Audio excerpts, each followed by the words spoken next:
All right. Hi. Welcome, everyone. Welcome to Virtual Voices. This is a joint initiative brought to you by the Leadership Foundation and TIDE. My name is Jason Clark. In addition to leading diversity and inclusion at Charles Schwab, I serve on the board of the TIDE Leadership Roundtable. So actually on that note, let me tell you a little bit about TIDE. TIDE stands for Talent, Inclusion, Engagement, or Equity sometimes, and Diversity. We are a 10-year-old organization. In fact, we're celebrating 10 years of existence this year. And we're focused on impacting the DEI professionals and the DEI landscape in Colorado. We host quarterly roundtables to bring people together and have conversations similar to Virtual Voices. And on every other year, on the odd year, so 2021 is an odd year, we host a full-day symposium on similar topics. And so, again, we're excited to be a part of this joint partnership with the Leadership Foundation and bringing you this series of events, Virtual Voices. And more to come on TIDE. But let's go to the next slide, where we like to kind of ground the conversation. And I just want to tell you a few more things before we kind of jump into the conversation. Just a few reminders. I still got to get schooled on Zoom and WebEx and all the things we use, but this session is being recorded and we'll email you a copy after the event. We ask that you stay on mute unless you have a question for our speakers or speaking or one of the speakers yourself. That helps to have everyone have a better experience. Questions, you can send those through the chat. I believe at the end we will be engaging in Q&A, so feel free to throw questions up in the chat. We recommend you use the speaker view. That really helps for a great experience for you to focus on who's speaking in the moment.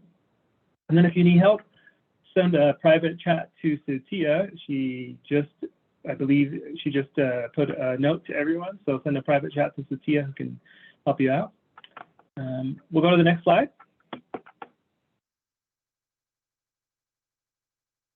So Virtual Voices is actually one of my favorite things to attend throughout the year.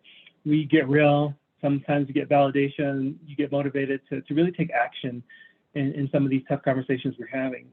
And whatever you get out of it, it really is important to take a second to really thank some of the organizations and the people that have taken us here in the first place. I believe let's go to that sponsorship slide real quick. So just wanted to take a moment to thank Molson Coors, Southwest, and TIA as organizations that sponsor this series, as well as all the people who put some time and energy into planning Virtual Voices series. Some of them you'll hear from today. So again, thank you to all those organizations and people who brought you this content today. So on this next slide, sorry, I might be skipping around, so my bad. We like to really ground the conversation in some guiding principles, right? As we engage in today's topic, which is advancing racial equity in philanthropy, let's operationalize some principles to help, again, guide and navigate the conversation. So I'll give you a moment to read these.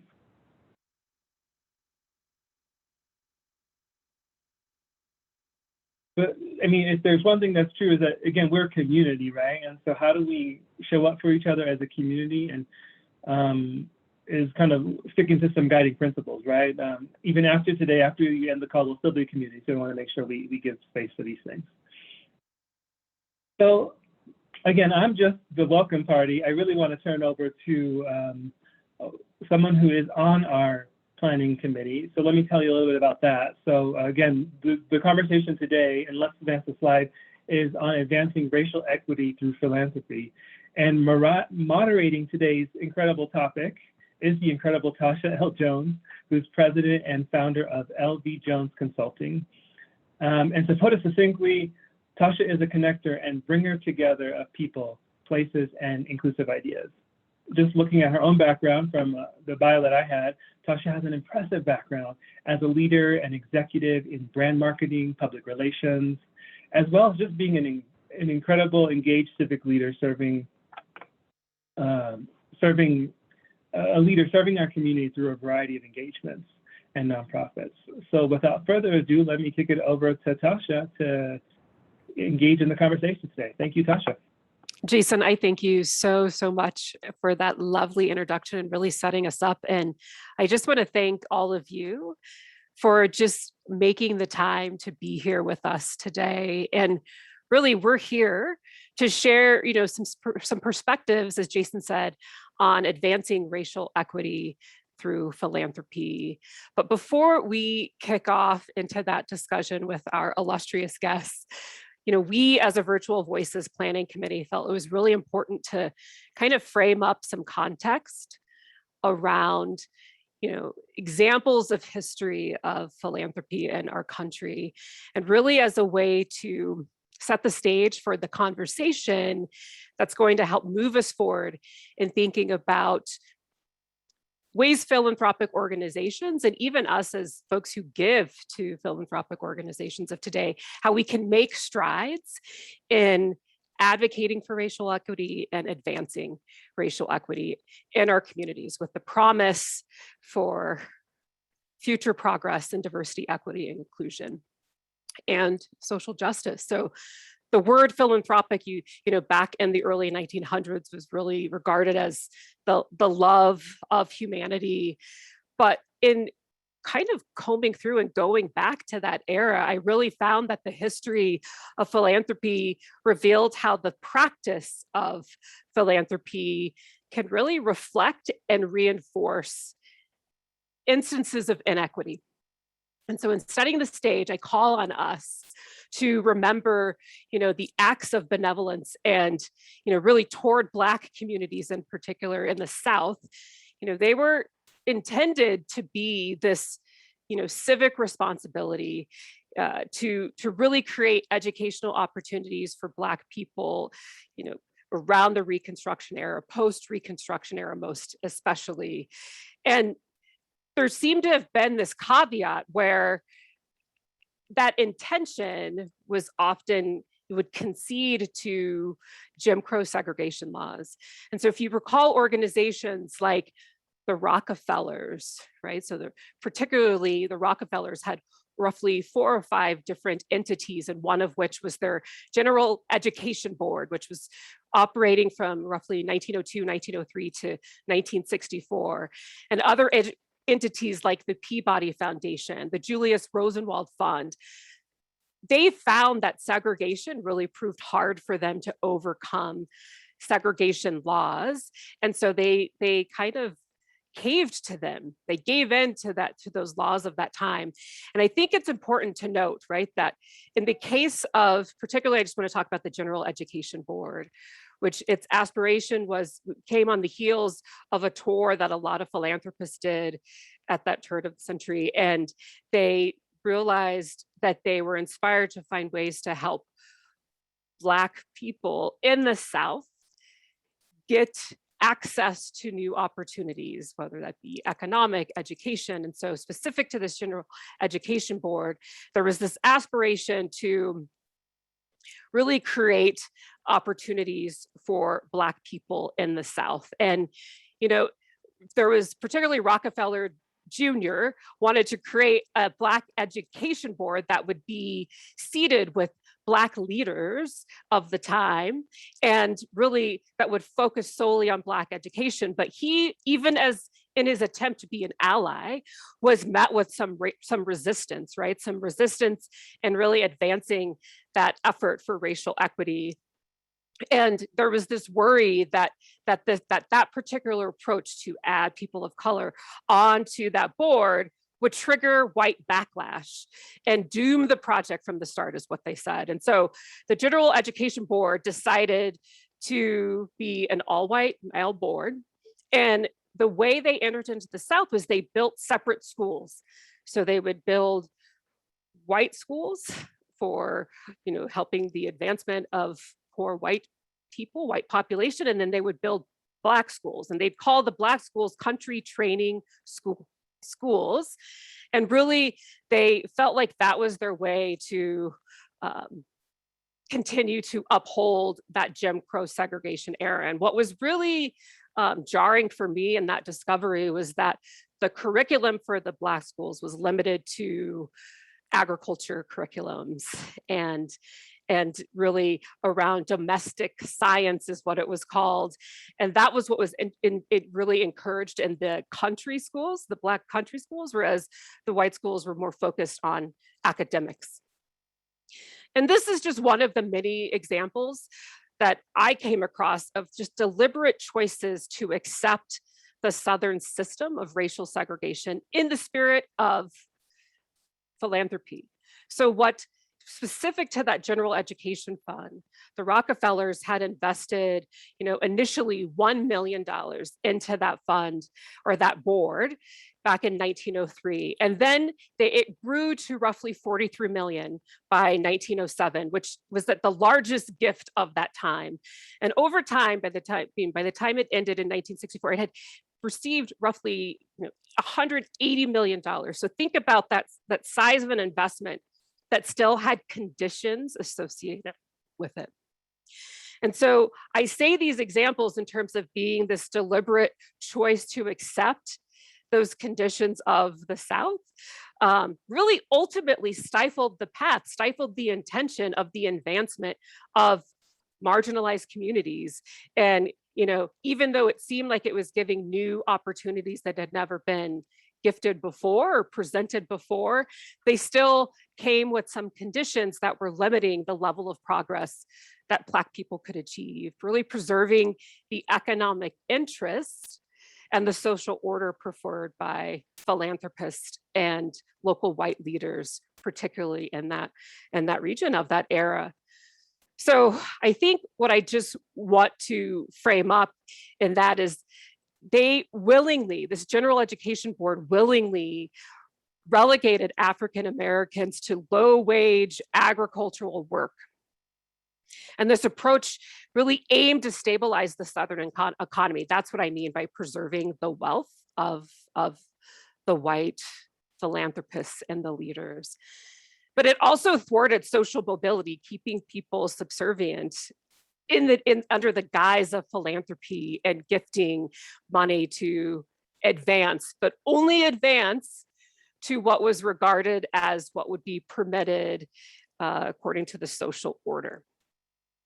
And I even came across that there was some resistance from this board, the General Education Board, to the NAACP at the time, so the National Association for the Advancement of Colored People. And that sounded really reminiscent to me today of the resistance that Black Lives Matter receives from some organizations and some entities. And so when I thought about just that continuum of examples, just that continuum of perspective or resistance, it made me think, gosh, how can we learn from this history? How can we learn from this history and be more mindful moving forward?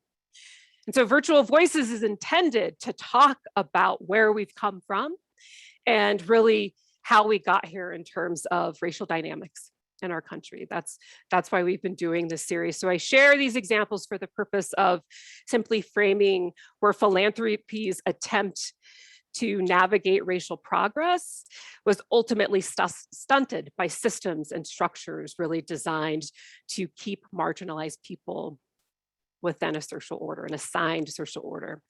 And so I think we have to acknowledge the ways that philanthropy has historically centered on whiteness and white superiority, white wealth, white ideals.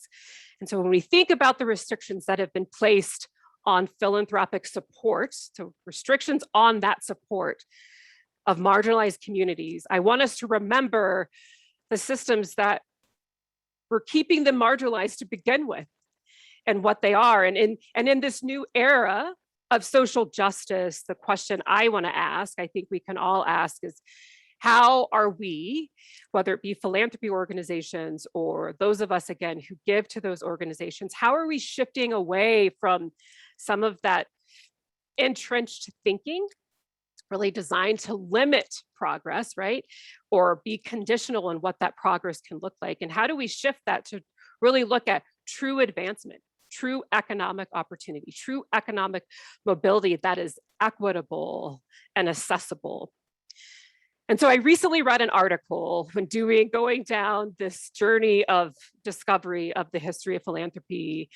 And there was one particular about the history with race and racism, which we'll share with you in the post read material. But there was an article where I went down this rabbit hole about James Baldwin. And his reflections were on just our racial history, where he's quoted from one of his essays as saying, "Out of what has been our greatest shame, we may be able to create one day our greatest opportunity."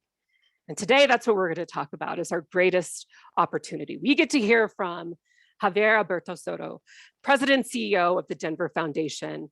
And before joining the Denver Foundation on October 2019, I'm sure, Javier, you had no idea what you were in for come March 2020. But Javier spent 10 years as president and CEO of the Miami Foundation. And in his first month with the Denver Foundation, he cycled more than 60 miles through dozens of neighborhoods, meeting with residents and really connecting with his community. And so we chose to meet with Javier and hear about the Denver Foundation and their work as a leading organization, as a learning organization and a leading organization in this work, to go into a deep dive discussion, because we believe many of the questions that the organizations and those of us who continue to show up for these sessions we're asking is, what is the process that they're going through? And that's what we wanted to hear from the Denver Foundation. Like, what are the processes that the foundation has put in place as a learning organization that can inspire all of us and really help us re-examine our own work as we move forward on this journey? So Javier, we are so grateful to have this opportunity to hear from you and learn from you. And I just want to tell you that in your work as, leading this organization, you present a level of hope for our greatest opportunity and how we can move forward, and what growth looks like today and what potential opportunities look like for our future, and really coming together and advancing racial equity. And there was something that someone on your team said about you that really resonated with me upon first meeting your team. And they said that Javier lifts us up often enough that we don't lose sight of why we're doing this work. And by this work, she means the work that the Denver Foundation commits to in advancing diversity, equity, and inclusion throughout the organization and throughout the community. So Javier, before we dive in, can we get to know a little bit more about you? Be happy to. And Tasha, thank you for the introduction. I learned quite a bit just now listening to you. So thank you for that. I feel like I could listen to that for the next hour, but I guess I'm supposed to do some of the talking as well today.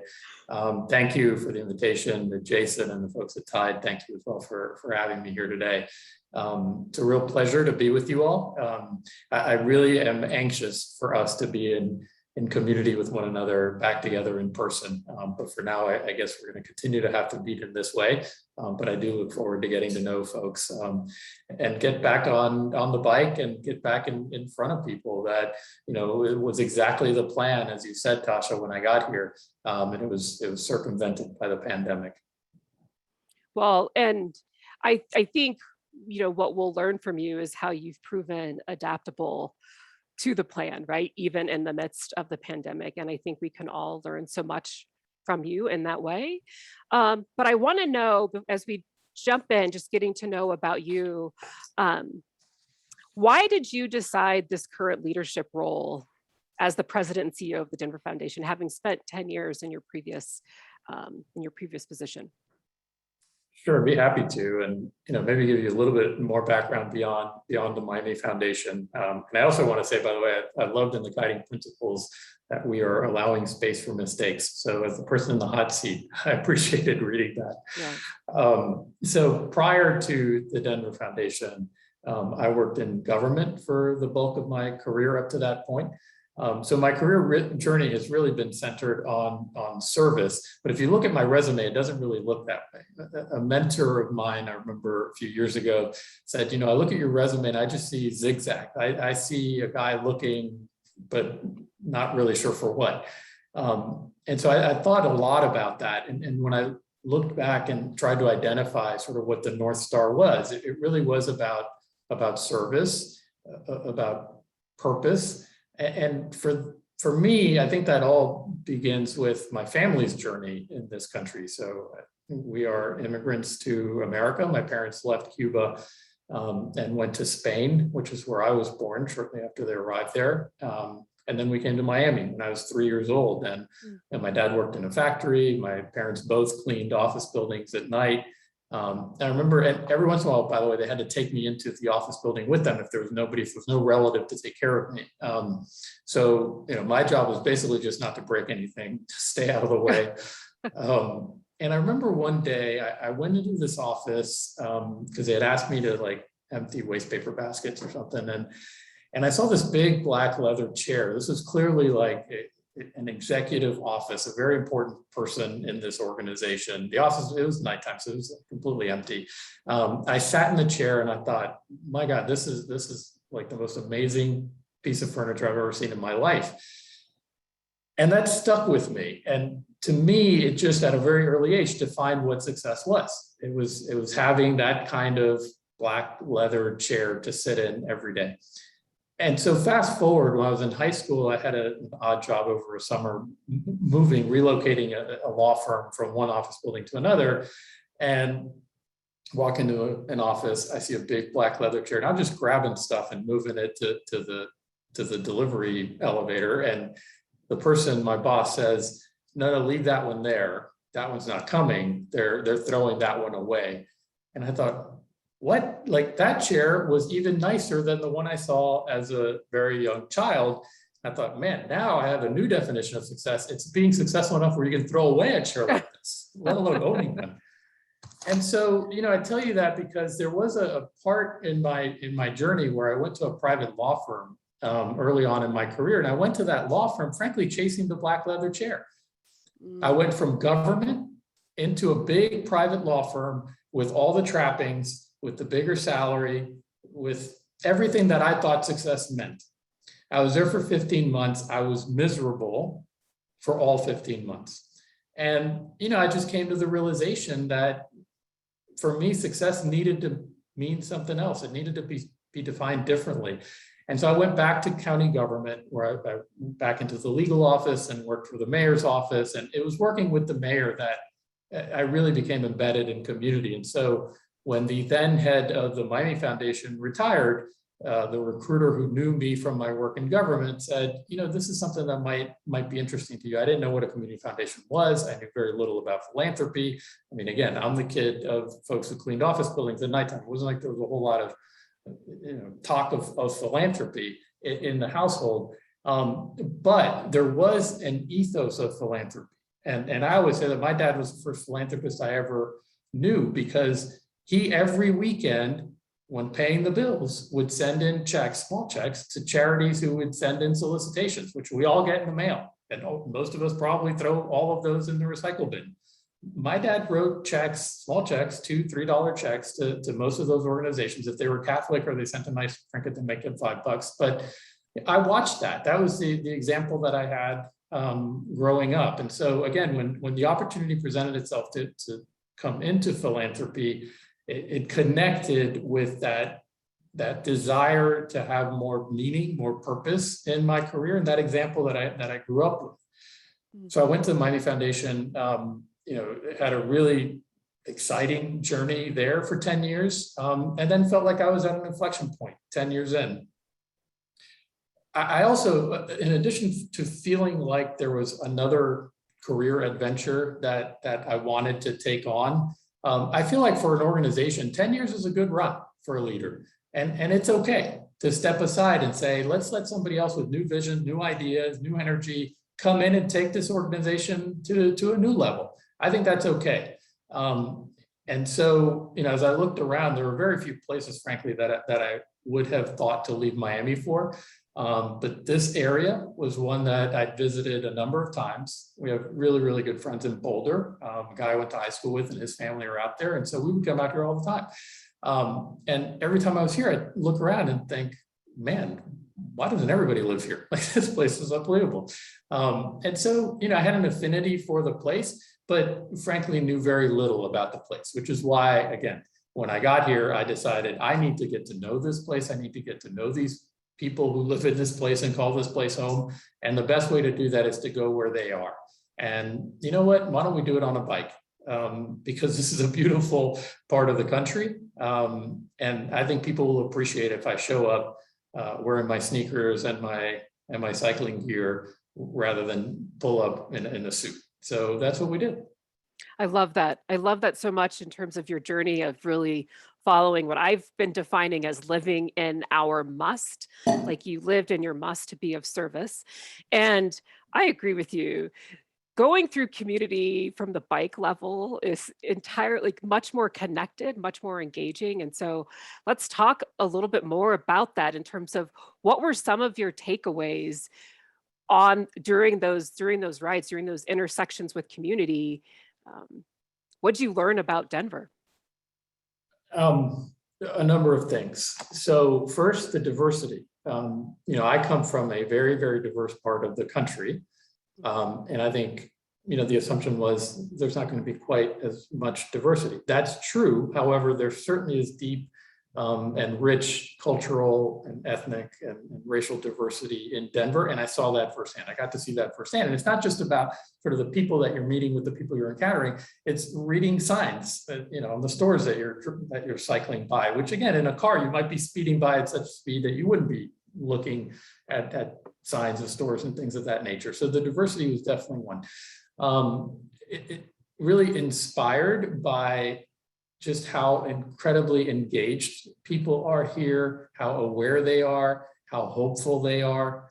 And hope is a hard thing to have these days. But everywhere I went, because the questions that we asked when we reached the library branch or the community center, or tell us certainly what the concerns are, what troubles you about your neighborhood, about your community, but also tell us what you're really hopeful about, and then what your ambitions are for this neighborhood, for this community. And that was really, for me, inspiring, just to hear what people really were desiring for their neighborhoods, whether it was when we were in Montbello talking about the high school that had been shut down years prior, and how that needed to be back in the community. And now fast forward, they actually are opening a high school in Montbello. Another interesting moment was we went to Globeville. I think it was a library branch in Globeville, and we had taken the equipment for translation. And when I'm sort of just before the session starts talking to everybody, realized everybody speaks Spanish. And so they were going to need the translation for me if I were speaking in English, they'd need it translated to Spanish. I thought, this doesn't make any sense. I can speak Spanish. Let's just have this whole entire session in Spanish. And so the only ones really that benefited from the translation services were the Denver Foundation staff who needed it translated into English. And I thought, okay, I would expect to have this happen in Miami. I didn't expect it to happen in Denver, but it was fantastic. And the point to that is that I think folks were able to share in a more genuine, personal way what their hopes, what their aspirations, and what their concerns were, because now we were speaking in their language, and there wasn't the whole awkward delay of translation and all of that. So those are some of the things that I learned. I love that, again, speaking to your adaptability, just being responsive and aware of the listening, right, of the different communities, and really making sure that you could connect with the different audiences in the communities that you were looking to learn more about. So I'm curious, so your takeaways from those, one-on-one sessions, if you will, in the communities, what were, people were telling you their concerns and what were they apprehensive about, and also what they're hopeful for, but what did you find most challenging going back to the Denver Foundation? What were some challenging internal questions that you all had to ask yourself as you synthesized that input, that community input?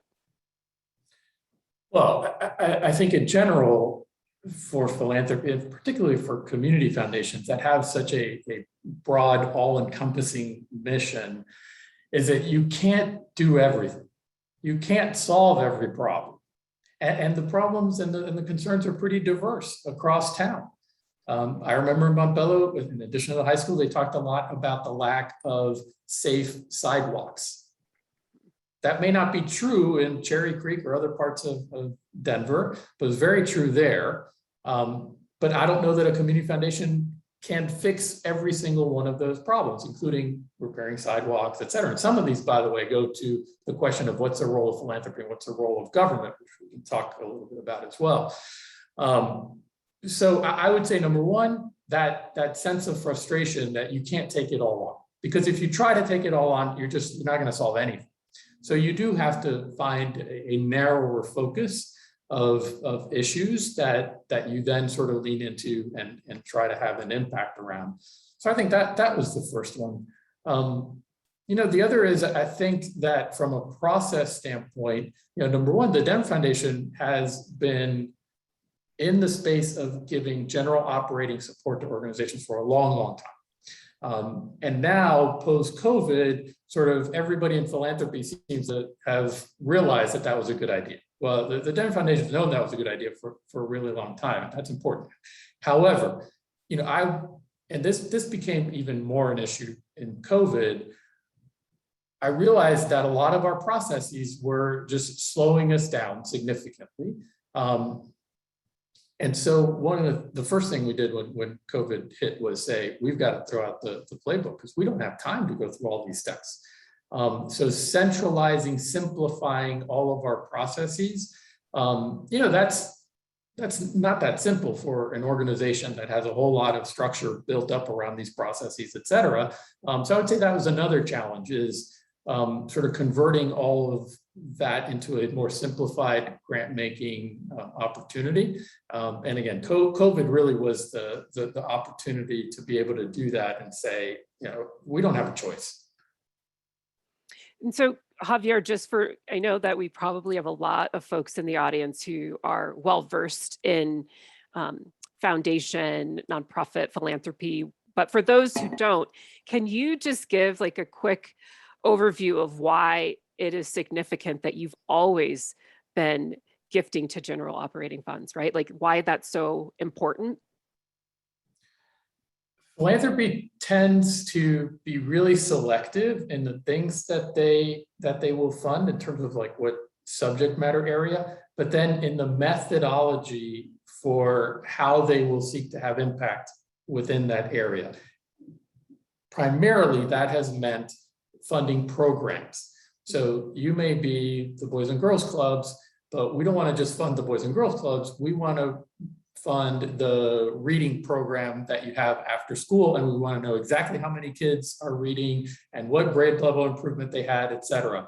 So this metrics-driven outcome approach, I think, is married to this idea of funding programs within organizations rather than saying, this is a great organization. You're helping a whole lot of people. I know that you need resources, not just to buy the reading material to teach literacy, but you got to keep the lights on, you got to pay the rent, you got to pay your people, you got to do all those things. So here's the money, you figure out where it goes in your budget.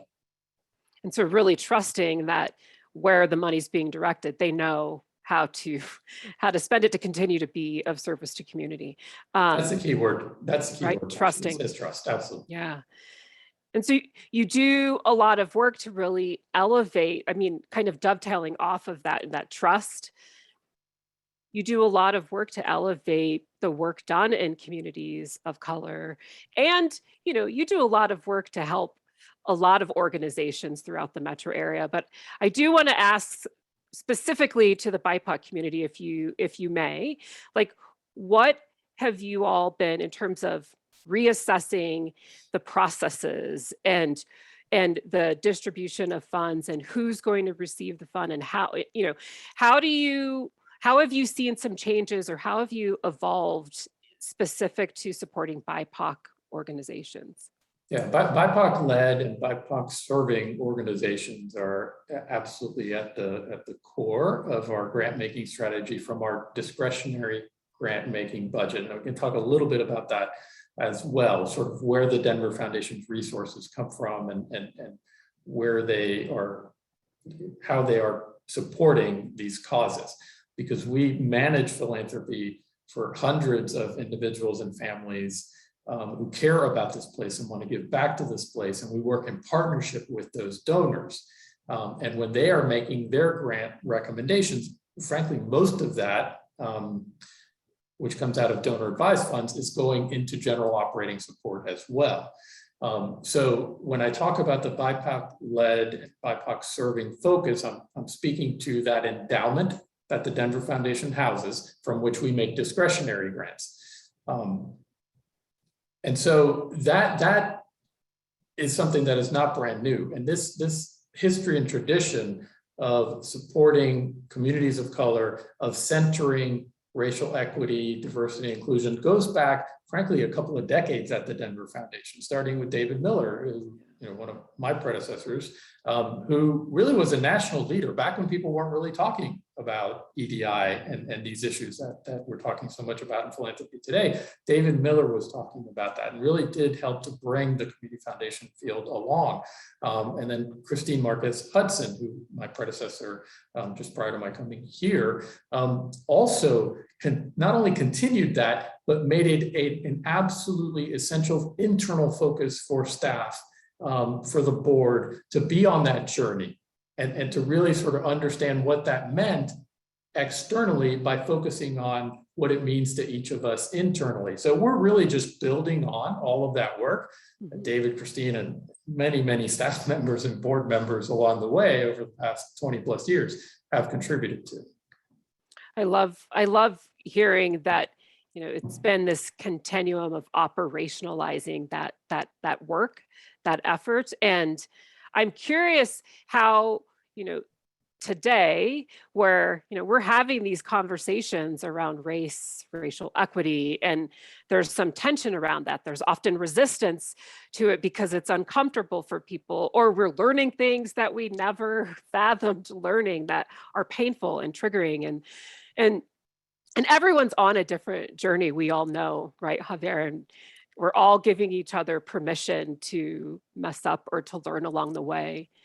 But again, I'm struck by what the person on your team said, is that you continue to keep people inspired and focused. And so how do you help keep donors inspired and focused in advancing racial equity? What are the conversations that you have with I know I'm throwing a billion questions at you, but you can frame it up as you wish. But what I'm getting at is, how do you help galvanize and inspire board members, donors, the donor advised funds, all of that in this work? Number one, I think we have to be very clear about who we are and what we stand for. People have a choice to partner with us in their philanthropy, or they can go elsewhere.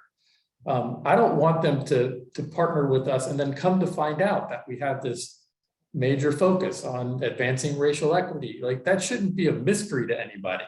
So I think part of it is just being very clear in our communication and how we present out into the community.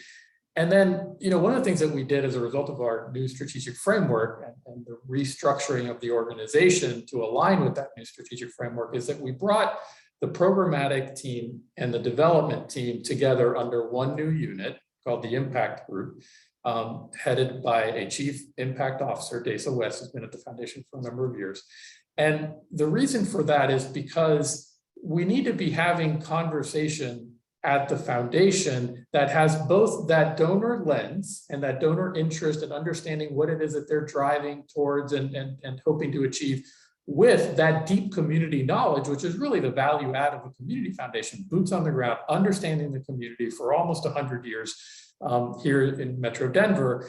And so now we have these folks working side by side. Frankly, as I tell them, I want their brains to be have this split screen at all times, thinking about how we leverage those donor resources, build those donor relationships to invest in those areas that we know will advance racial equity in our community and beyond. We'll just build a great community.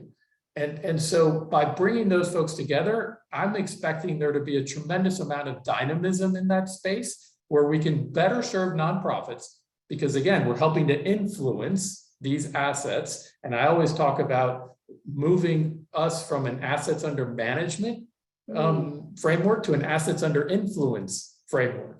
We want to influence these dollars. we have currently over $1 billion at the Denver Foundation. I want us to be influencing that $1 billion towards these goals that we all share. And at the end of the day, everybody's trying to create a greater community. You wouldn't be establishing a donor advised fund or engaging in philanthropy if you didn't care for this community. So let's be a true partner. I think that's a benefit to the nonprofit. And again, it's lifting up the value add to those fund holders. Ooh, I love that assets under influence. That's really powerful. And I love in your framework how do you approach this in an integrated way where both the programs and the donor relations works in tandem, hand in hand. And I'm just curious, what type of, was there any internal resistance that you had to work through in restructuring that framework, or did you find yourself very convincing of your? No, it was challenging, of course. Right. Frankly, I don't know of another community foundation, certainly of this size, that has tried this. So change at times, there's going to be some resistance, or at least some curiosity about whether it's going to work, whether it's a good idea or not. But I think this is what we have to lean into to avoid, frankly, some of the horrible legacy that you spoke to at the outset of our conversation this morning, right? Yeah. And the work of Rockefeller in the Deep South and all that kind of stuff. So I think this is how we can bring those donors along this journey with us in a collaborative way, not in an aggressive way, but in a way I think that accomplishes our goals, and again just avoids some of that absolutely has happened in the history of philanthropy. For that, frankly, you have to embed humility in all of this. You mentioned at the outset that, yes, we are absolutely committed to being a learning organization. We cannot be a leading organization unless we start by being a learning organization. And that speaks to humility. And that's not something that philanthropy is all that known for, frankly. And so changing these processes and these structures and everything else, there's a resistance initially, but if you approach it with humility and say, maybe there is a better way to learn together and lead together, then I think you can get there and you can avoid caving into those norms and those laws. I love when you said this at the outset, that historical legacy of people just caving in. It's not cave in, let's break through these walls, right? But we've got to be humble enough to know that, we might have to pivot and change course from time to time, because we can't pretend to know exactly how everything is going to play out or what the answers are. So moving forward with humility is also at the center of what we're trying to do. Okay. I have so many more questions, but I know that we've got questions in the chat. One thing that came up was, in addition to operational funding, we are working to educate funders and donors about the benefit of multi-year and grants commitment. Do you have any advice on how to have these conversations? Well, I think it does start with general operating, because then you're moving away from that outcome paradigm that I talked about, sort of, counting widgets almost. How many people did you serve a meal to? How many kids learned to read? Once you start moving away from that and just get into what is the core mission of this organization? What are their core values? Does that align with what I also feel are my core values? Does that align with what I want to accomplish? Okay, then now I'm going to trust that this organization knows what they're doing and that they know how to run their budget better than I know how to run their budget. And why not then have a 2 and 3 year and even 5 year conversation at that point? What's the difference? Next year, are you going to trust me less next year? No. If we're going to trust each other, let's go down that general operating multi-year journey together. Javier, I think that, I'm choosing to believe that I heard a lot of snaps. I know everyone's mics are on mute, but when you said that, I think I heard a lot of snaps, because yes, like trusting multiple years on end in an organization that knows firsthand the needs of the community, right? And trusting that they will spend those dollars, apply those dollars as they know best. And I think also, I'll still wait for some other questions, but I think also, you know, as a learning organization, one of the responsibility in leading, I believe, is to educate. And I think that that's what I'm hearing you say is like you're educating your donors, you're educating your partners in this work. And so to that end, how can the communities that have been marginalized, and back to your 60-mile bike ride, how can they have a seat at the table? How do you envision them having a seat at the table in this work, particularly with like the Denver Foundation, for example? Yeah, and I'll give you another couple of examples of work that we've been doing for years to help to elevate that leadership at the grassroots level. There's a program that we run called Strengthening Neighborhoods, which gives these micro seed grants to community organizers and others who are lifting up voice of community. I think that's helpful. We also run a program called Executive Directors of Color Institute to empower and equip leaders of color in the nonprofit space to just become more effective leaders and to rise up on their leadership journey. So that's what we're doing. But clearly this is something that needs to be beyond just a philanthropic sort of initiative. I mean, the private sector has a role to play here, a significant role to play here, and obviously the public sector does as well. And I will say with the public sector, this might be a little controversial, but one of the things that impressed me as well, Tasha, when I first got here, I also did rounds with elected leaders around the community. I was really impressed by just how engaged, how smart, how prepared all of the people that I was meeting with were, particularly at the municipal level. Remember where I'm from. So I hope there aren't any Floridians who are about to be insulted here, but I wasn't necessarily used to that coming here. So I feel like we have the right setting here to lift up community voice in powerful ways. We're doing what we can. And I think that government here is perhaps more ready to accept and to welcome those community voices than they are in other parts of the country. So as a community, we need to take advantage of that. And we need to be just even agitating at times for that. And the other thing I'll say, which ties to the strategic framework, is that public policy is an area that we are absolutely lifting up as a newer focus for us, and not just funding of advocacy, which is something the Denver Foundation has done for a long time, but actually engaging in advocacy. We just hired our first public policy director, because I think, going back to the dollars that we talked about, assets under influence, you can influence all the assets you want, unless you're also influencing policy. You're probably not getting at systems level change, which is what I think we all agree is necessary. I don't know that I'm going to really move much systems change with $25,000 or even $100,000 grants. But now you pair that with government action, with changing law, with changing regulation. Now you can really gather some momentum to get at some core issues. Mm-hmm. I love that you touched on the policy piece, because that was going to be another question of mine. But now I can go to the chat, where there's a question saying, can you talk a bit about, in your grant invitation and application process, you are evaluating partners to really ensure they are addressing equity in their work? Yes. Well, okay. I'm not sure exactly what the question is, but the answer is yes. I just want you to talk about it, I think, is what they're saying. Can you talk about how you do that? Yeah, I mean, that absolutely is a key lens, not the only key lens, but one of the central lenses that we put on every application that we receive is how that organization is helping us advance and further our mission to promote and elevate racial equity throughout the community.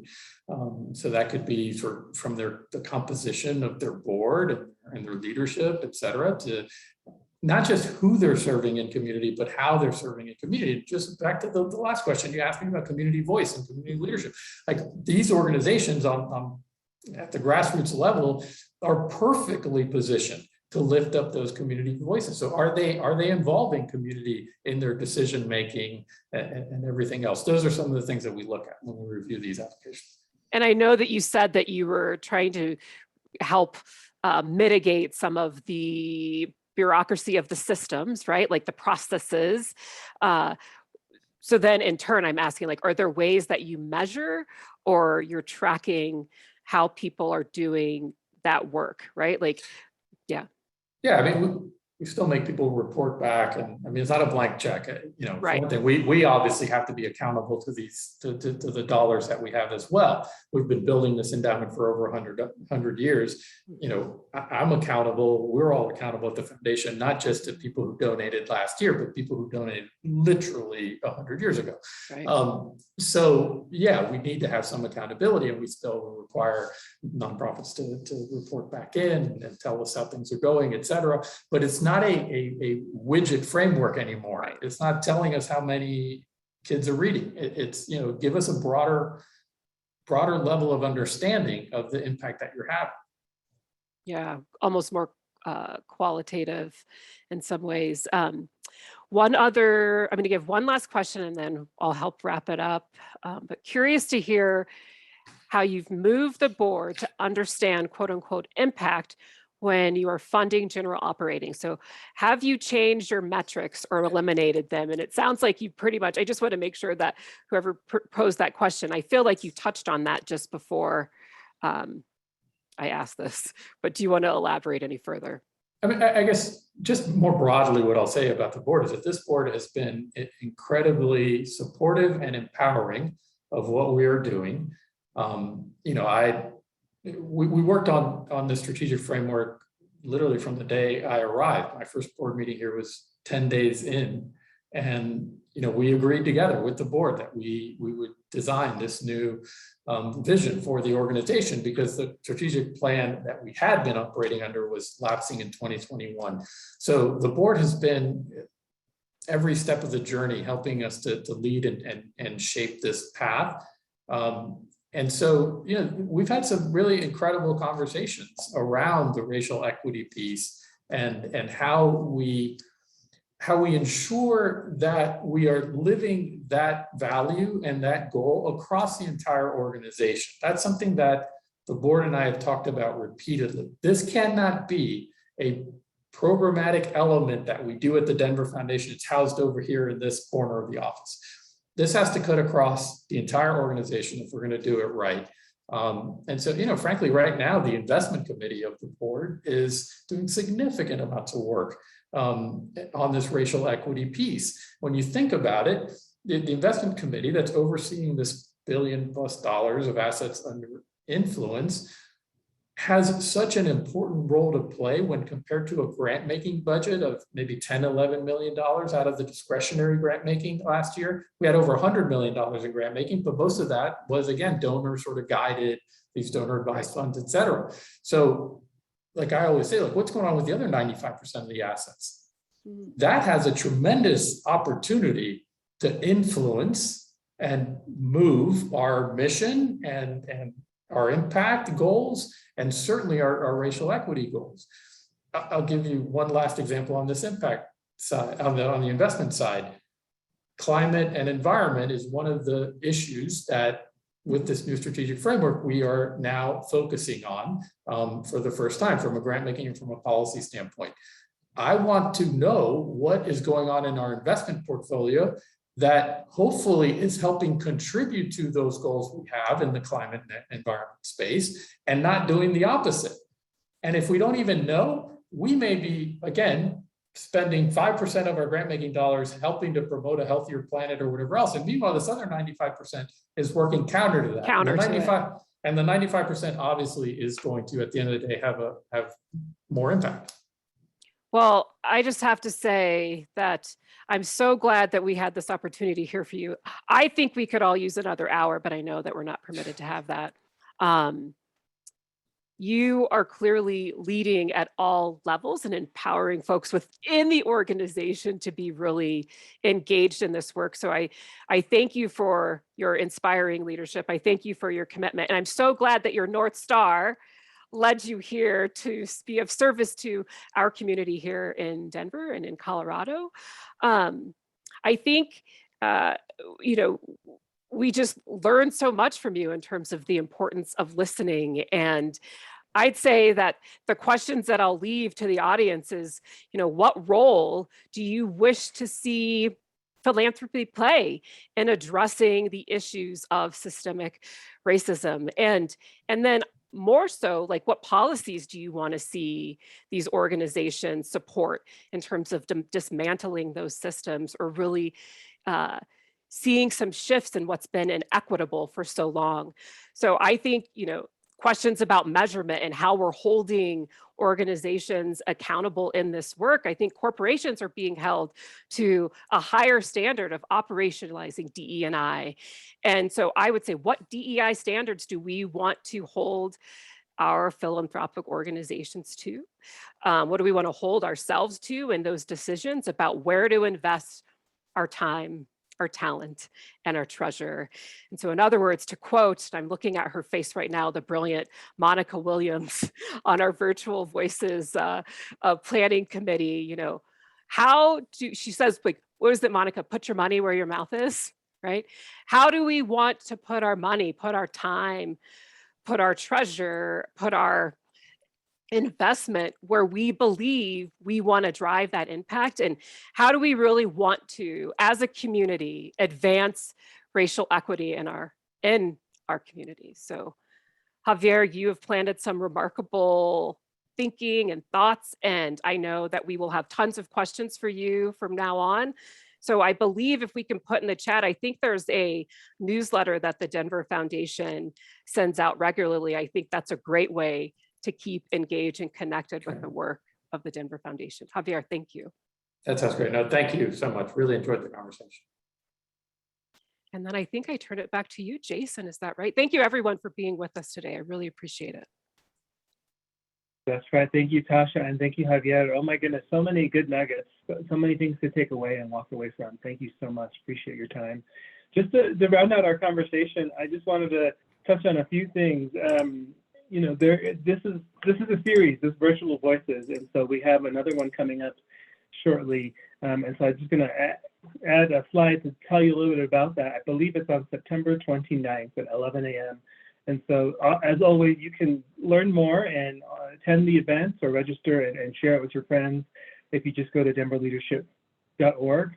I don't have this on the slide, but I do want to tell you about another kind of upcoming event through TIDE. So on September 14th from 9 to 11, we'll have one of our quarterly meetings. And so it's on leading inclusively. And so that'll be a great topic where we'll spend 2 hours diving in. And I believe Pinnacle is going to be sponsoring that event and the main group facilitating that dialogue. So again, thank you so much, Javier. Thank you so much, Tasha. Thank you all for participating and engaging in this conversation, and we'll catch you at the next Virtual Voices.